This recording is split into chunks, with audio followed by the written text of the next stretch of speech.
Olá pessoal, tudo bem com vocês? Eu sou a professora Joana Macedo, sou professora da Rede Estadual de Ensino do Rio de Janeiro e hoje nós vamos falar sobre a divisão do trabalho e as relações sociais no capitalismo, dando continuidade a nossos estudos sobre as relações de trabalho. Para isso será necessário resgatar alguns conceitos também já estudados por vocês em outros momentos. Nesse bimestre, conversaremos a respeito de poder e dominação e estudaremos para isso também os processos de formação do Estado moderno e do Estado brasileiro. Faremos um resgate histórico para contemplar a formação do Estado, entender tudo isso e, por fim, falarmos sobre a formação do Estado brasileiro especificamente. Espero que vocês aproveitem cada parte dessa aula e que possam aprofundar seus estudos. Vamos começar? Antes de estudarmos o Estado moderno e o Estado brasileiro, precisamos entender alguns conceitos antes, como a ideia de poder. Muitos autores se dedicaram a entender o que significa o poder e como ele se manifesta na sociedade. Vamos estudar algumas dessas perspectivas e entender algumas possibilidades de interpretação sobre a ideia de poder. Mas o que será que significa isso? Como podemos definir poder? Normalmente, achamos que poder significa uma capacidade de impor, de manter e de submeter os outros à nossa própria vontade, não é mesmo? Pode ser isso também em muitos momentos, mas vamos ver, por meio da sociologia, que outras questões também estão envolvidas no exercício do poder, sobretudo no que diz respeito à legitimidade desse poder. Portanto, poder é uma palavra originada do latim potere, que tem a mesma raiz que a palavra potência. Ambas remetem à capacidade de fazer algo e de empreender algo. A fascinação com o poder rendeu boas teorias filosóficas, antropológicas e sociológicas na tentativa justamente de desvendar o que está por trás disso tudo e do poder, afinal. Mas para além de ter autoridade, ou seja, o comando ou simplesmente a faculdade de ser capaz de algo, de fazer algo, seja por atributos físicos ou intelectuais, o poder é uma força que permeia as relações sociais desde o início da sociedade humana. Diante de tantas épocas históricas que encararam o poder de diferentes maneiras, vários pensadores desenvolveram algumas teorias sobre esse assunto. Vamos ver alguma dessas perspectivas de análise a partir de agora. Dentro da sociologia, um dos autores bastante importante é Max Weber. Ele analisou as sociedades que estavam se transformando ao longo do tempo em sociedades industriais e modernas também. E ele queria entender como essas sociedades se organizaram em todo nesse processo de transformação. Para o sociólogo alemão Max Weber, poder é a imposição da vontade de uma pessoa ou de uma instituição sobre outros indivíduos. Essa imposição, ela pode ser direta e deliberada, mas principalmente ela é feita por meio da aceitação como força da ordem ou não, ou seja, pela legitimidade desse poder. Quando as pessoas submetidas ao poder de alguém aceitam essa ordem, há uma transição de forças do âmbito do poder para o âmbito da dominação, sendo que a pessoa que aceita ou a sociedade que aceita essa imposição de ordem acaba ficando submetida sobre a autoridade da outra. Na teoria weberiana, sobre a organização da sociedade, há uma diferença entre poder e dominação. Esses dois elementos são como dois polos de uma mesma concepção, ou seja, o poder é uma espécie de emissão, enquanto a dominação é uma espécie de recepção, para usarmos termos bastante práticos. Enquanto o poder é o exercício da vontade de alguém sobre determinados indivíduos, a dominação é a aceitação e a subordinação dos indivíduos ao poder exercido por esse alguém. Desse modo, pessoal, nessa relação entre poder e dominação, o que é mais importante a gente entender é que a legitimidade do poder é conferida pelas formas de dominação. Ou seja, se os indivíduos aceitam certos tipos de poder exercido por determinadas pessoas ou instituição, esses próprios indivíduos ou a sociedade, por outro lado, conferem legitimidade dessa dominação e, consequentemente, do poder que acaba sendo exercido. Por isso, gente, a dominação, que é legitimada pela aceitação, confere autoridade ao quem exerce esse poder. Para Weber, são 3 os tipos de dominação legítimos que se formam nas sociedades: a racional legal, a tradicional e a carismática. Vamos ver cada uma delas? A dominação tradicional é baseada na crença cotidiana da santidade, da importância das tradições vigentes e na legitimidade daqueles que, em virtude dessas mesmas tradições, representam a autoridade. Essa forma de dominação é conferida sobre a forma de respeito à tradição. Nesse caso, não há necessidade de uma competência da liderança para a conferência da autoridade, pois é a tradição quem confere essa tal autoridade. Nesse caso, essa dominação acaba por se perpetuar no tempo, pois a tradição é algo que uma sociedade mantém ao longo de muito tempo e é difícil mudar. A dominação de caráter carismático, que é uma outra forma de dominação analisada por Weber, por sua vez, é baseada na veneração do caráter exemplar de uma pessoa, do seu carisma. Essa forma de dominação ocorre por meio da capacidade carismática que uma pessoa tem de mobilizar outras pessoas. Carisma, pessoal, é algo que a gente reconhece na outra pessoa, que acaba aproximando a gente, ou alguém com uma personalidade que gera confiança. Então, geralmente, as pessoas desse tipo de dominação carismática conferem uma devoção a esse líder, principalmente a sua pessoa. Segundo Weber, é a forma de dominação mais instável, visto que de uma hora para outra as pessoas ou os súditos, para usar os termos que Marx e Weber utiliza, podem perder o encanto desse líder carismático. Podemos citar como exemplo desses líderes carismáticos no Brasil, entre outros, o Antônio Conselheiro ou mesmo o Papa Francisco hoje em dia, como personalidades que são consideradas carismáticas.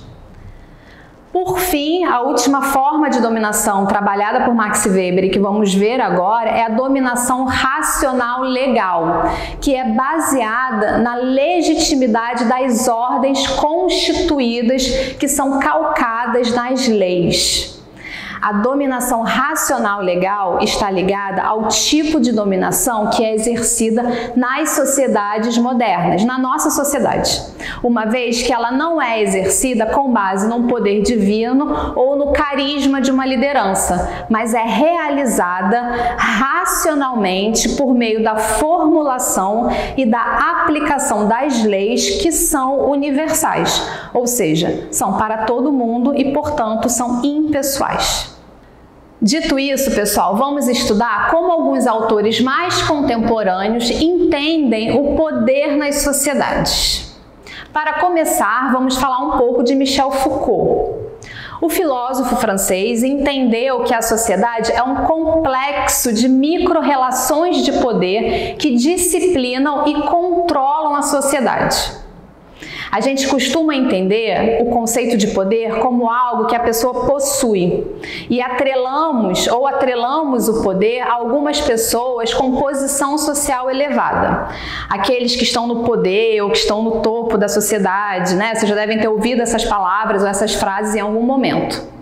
Para Foucault, o poder é algo mais abrangente, pois, de acordo com ele, estamos cercados por todos os lados de alguma instância de poder.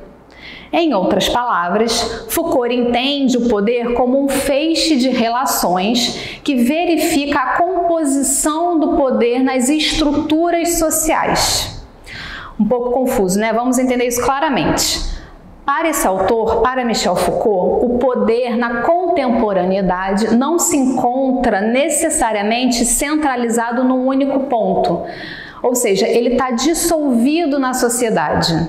Por isso que, para este autor, todas as instituições sociais pelas quais circulamos, como a escola, a família, entre outros grupos, são responsáveis por moldar o nosso comportamento enquanto indivíduos e enquanto seres sociais, por justamente nos enquadrar, ou seja, enquadrar nossos corpos às normas sociais com o objetivo de controlar e disciplinar todos nós a favor de um ordenamento social vigente na nossa sociedade.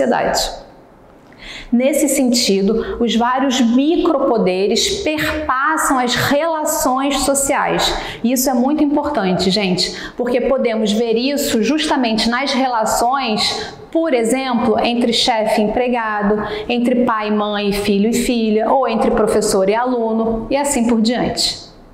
Um outro autor bem importante para a sociologia é o sociólogo francês Pierre Bourdieu, para quem o poder é compreendido em uma esfera social e coletiva permeada por uma ideia que ele chamou de hábitos. O hábitos é um conjunto de valores, normas, regras, gostos e elementos culturais como, por exemplo, a religião, a arte, a literatura, que moldam a nossa sociedade. O hábitos é um processo de socialização, mais uma vez, é um processo de socialização e a sua assimilação, ou seja, a sua interiorização se dá por meio das representações culturais a que somos submetidos, justamente por incorporar e por interiorizar todas essas representações, ou seja, do que é certo, do que é errado, do que se pode fazer ou do que não se pode fazer na nossa sociedade e, portanto, essa interiorização e esse aprendizado social dos valores e das morais vigentes na nossa sociedade. Por último, para o filósofo italiano contemporâneo Norberto Bobbio, que é o último autor que nós vamos tentar entender e tentar entender como podemos compreender e analisar a palavra poder, ele fala que existem formas de poder que classificam os diferentes meios de obtê-lo e, portanto, de exercê-lo na sociedade. Partindo de uma leitura do cenário político, o Bobbio identificou 3 formas de poder. O primeiro deles é o poder econômico, que é exercido porque tem posses, bens materiais e, portanto, dinheiro ou recursos econômicos de uma forma geral. É o poder econômico que se apresenta de forma premente para o funcionamento do sistema moderno e, portanto, capitalista. O segundo poder de que Bobbio fala é o poder ideológico, que é aquele exercido por quem tem a capacidade de criar ideias e ideologias e, com isso, influenciar os outros. Esse tipo de poder pode ser exercido por meio de mídias e das propagandas de uma forma geral, pois está justamente relacionada às ideias por meio das quais nós somos influenciados por todas essas mídias. E, por fim, o terceiro tipo é o poder político, que é o poder oficial do Estado, ou seja, o qual detém o direito de uso da força, das leis e das forças armadas, que a gente chama, que Weber chama, na verdade, de monopólio legítimo do Estado, para justamente com o objetivo de proteger um território e a sua própria população. O poder político é legítimo, como vimos anteriormente, da legitimidade do poder, porque se dá justamente por meio das leis. Então, pessoal, vocês devem ter percebido que o poder se dá em nosso tempo como uma relação que passa por vários âmbitos das nossas vidas e por várias esferas sociais pelas quais circulamos. Por isso, ele pode ser complexo e abrangente ao mesmo tempo, mas que está presente nas relações sociais e nas relações que estabelecemos com outras pessoas e dentro das instituições sociais de uma forma geral. Entendido o que é poder e dominação, nós vamos falar um pouco da importância das leis para o exercício desse poder e vamos falar agora sobre a formação do Estado. A história do surgimento do Estado veio de muito longe, lá da Grécia Antiga, que a gente marca historicamente a formação dos estados e a formação do pensamento político. Na época, os futuros estados eram chamados de polis, que eram as cidades-estado, e eram habitados por moradores e cidadãos, que exerciam uma atividade política e cívica nessa polis. Eles eram autônomos, essa polis, essas cidades-estado eram autônomos e construíram sua organização política. As cidades-estados passaram a existir nessa época, onde a ideia de Estado, principalmente pelo aspecto do vínculo comunitário, da participação coletiva numa ordem política e da cidadania, passou a ser constituída. O primeiro pensador que tratou do Estado dentro da sociologia, que a gente trata como um pensador dentro da sociologia, baseou seus estudos nas formas de organização das sociedades na história, e o nome desse autor é Nicolau Maquiavel. Ele escreveu um livro intitulado O Príncipe, o que representa, o príncipe no caso, representa um líder de um governo político. Maquiavel estava pensando no poder e na manutenção desse poder por meio de uma liderança, o príncipe, o qual exerce seu poder por meio das leis que têm em vista o interesse que é público. E esta só seria possível com o governo de um príncipe. Essa sociedade, esse governo político só seria possível por meio de um governo que poderia organizar uma sociedade sem maus desejos, educada, de forma virtuosa e com estabilidade nas instituições. Dando continuidade a essa conversa sobre a formação do Estado, vamos falar de alguns outros pensadores que também refletiram sobre a necessidade de instituir um Estado, ou dessa instância que nós estamos denominando de Estado nas sociedades. Esses autores, que a gente vai ver a partir de agora, são chamados de contratualistas, pois fizeram um modelo teórico que se chama contrato social, que permite que instância de poder e de controle, como o Estado, existam na sociedade. Vocês já pararam para pensar por que precisamos das leis? Por que elas existem?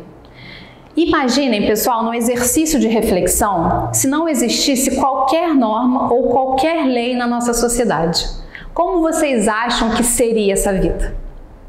Para fazer com que as sociedades tenham alguma ordem social, de modo a preservar a segurança, a propriedade e a liberdade de todas as pessoas, é necessário um conjunto de normas e de regras que todos possam seguir e que seja comum a todo mundo, justamente para que possamos ter esses valores da liberdade e da propriedade assegurados e preservados.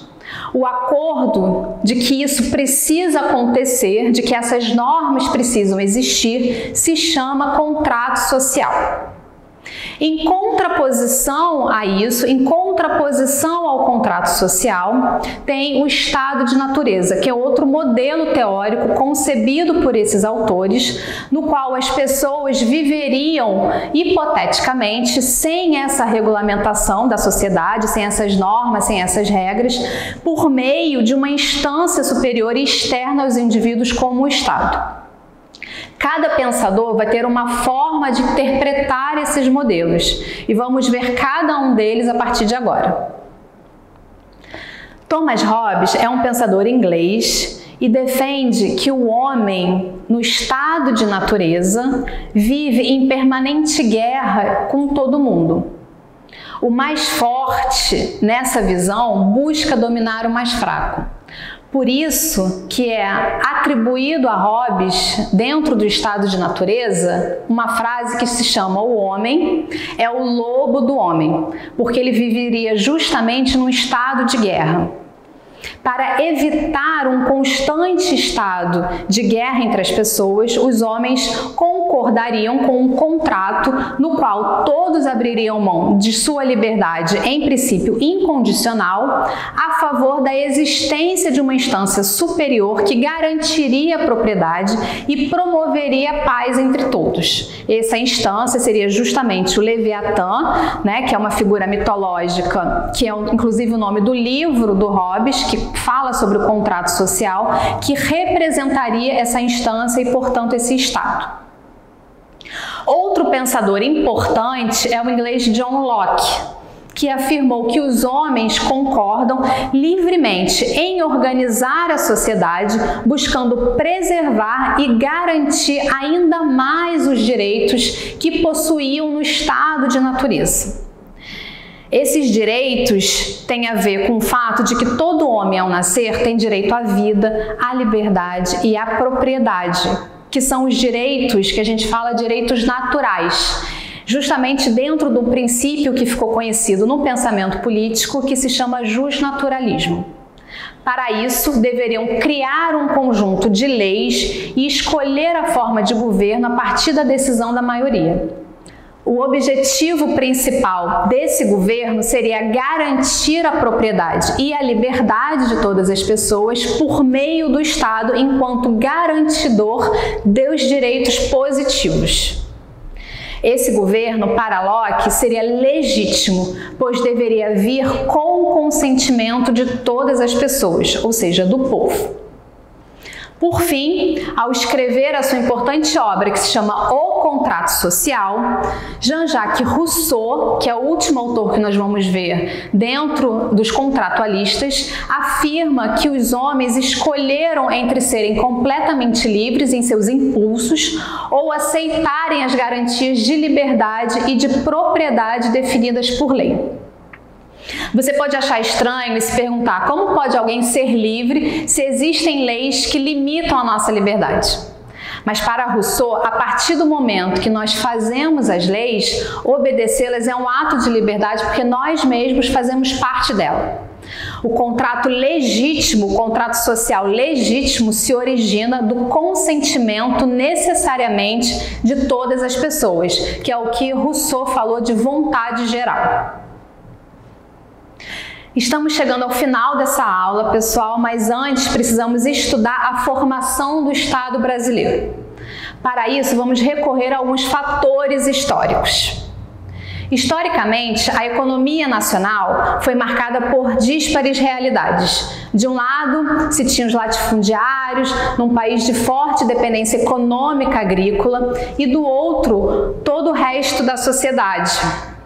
No período conhecido por Primeira República, o país foi governado através de uma aliança política que realizava um revezamento no poder e envolvia os estados de São Paulo, Minas Gerais e Rio Grande do Sul e seus respectivos fazendeiros e produtores, membros da oligarquia nacional. Inclusive, nesse período histórico, ficou conhecido como a política do café com leite.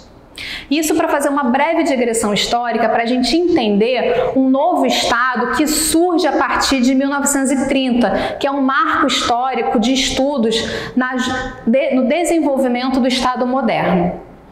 E esse novo Estado que surge com a Revolução de 1930, centralizando o poder e ganhando a autonomia do governo federal e reforçando as bases de uma economia voltada para a industrialização que vimos ontem e para a modernização e urbanização, acaba realizando algumas reformas sociais como forma de garantir a ordem interna e suporte para a formação de uma indústria de base. A partir desse momento, essa nova sociedade política procurou alianças para reconstruir o Estado, buscando realizar não somente uma mudança estrutural, mas uma verdadeira reconstrução política, social e econômica como garantias constitucionais de representação e de direitos, bem como, isso é importante a gente falar mais uma vez, impulsionou o processo de modernização e industrialização do país ao longo de todos esses anos. A culminância de todo esse processo, gente, foi a promulgação da Constituição de 1988, que vigora até os dias de hoje. Essa Constituição foi apelidada de Constituição Cidadã, pois consolidou justamente na forma da lei a universalização dos direitos e da igualdade de todas as pessoas. Então é isso, pessoal. Ficamos por aqui hoje. Conforme estamos estudando ao longo das aulas, o Brasil ainda tem muito a avançar em termos de igualdade e de garantias de direitos, e justamente para conseguir avançar ainda mais na construção de uma sociedade justa e democrática, precisamos entender a importância do Estado na promoção das leis e das políticas públicas. E por isso também a importância de estudarmos a formação do Estado, que foi foco de conteúdo desse bimestre. Espero que fiquem bem, pessoal, e até a próxima!